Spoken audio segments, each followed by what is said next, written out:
Hello guys, ഇന്ന് നമ്മൾ മാങ്ങച്ചാർ ഉണ്ടാക്കുന്ന ഒരു വീഡിയോ ആണ് ഇതിൽ കാണിക്കാൻ പോകുന്നത്. അപ്പോൾ അമ്മ ഒരു മാങ്ങ കൊണ്ടുവന്നിട്ടുണ്ടായിരുന്നു. വീട്ടിലുള്ള മാങ്ങ വെച്ച് കഴിഞ്ഞ ദിവസം ഒരു വീഡിയോ ചെയ്തിട്ടുണ്ടായിരുന്നത് വേറൊരു മാങ്ങ കമ്പനിയിൽ നിന്ന് കൊണ്ടുവന്നാണ്. ആ മാങ്ങ അരിഞ്ഞ് പാത്രത്തിലാക്കി വെച്ചു. അതിനുശേഷം അതിലേക്ക് കുറച്ച് മുളക് പൊടി, കുറച്ച് മഞ്ഞൾപ്പൊടി, അതിനുശേഷം കുറച്ച് ഉപ്പും ഇട്ട് കൊടുക്കുക. ഉപ്പിട്ട് കൊടുത്തതിന് ശേഷം നന്നായിട്ട് അത് മിക്സ് ചെയ്യുക. വേണമെങ്കിൽ നമുക്ക് കായപ്പൊടി ആഡ് ചെയ്യാം. എൻ്റെ കയ്യിൽ കായപ്പൊടി ഉണ്ടായിരുന്നില്ല. അത് നന്നായിട്ട് ഇളക്കി നന്നായിട്ട് മിക്സ് ചെയ്ത് മാറ്റി വയ്ക്കാം.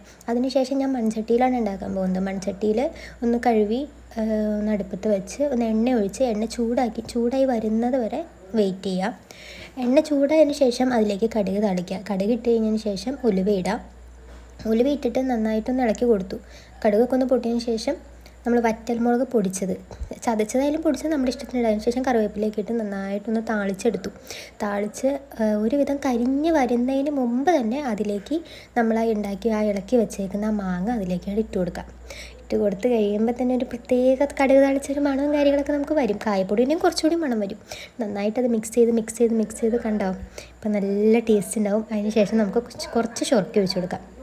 ഷൊർക്ക മീൻസ് വിനാഗിരി ഒഴിച്ച് കൊടുത്തിട്ട് നന്നായിട്ട് അത് ഇളക്കി അതൊന്ന് പാകമായി വരുന്നത് വരെ ഒന്ന് ഇളക്കി കൊടുക്കുക. അതിനുശേഷം ഇത് നല്ല രുചിയോട് കൂടിയുള്ളൊരു അച്ചാർ ഉണ്ടായി വരുന്നുണ്ട്.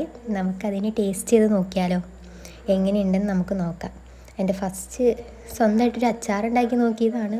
നല്ല ടേസ്റ്റ് ഉണ്ട്, കുഴപ്പമില്ല, അഡ്ജസ്റ്റ് ചെയ്യാം.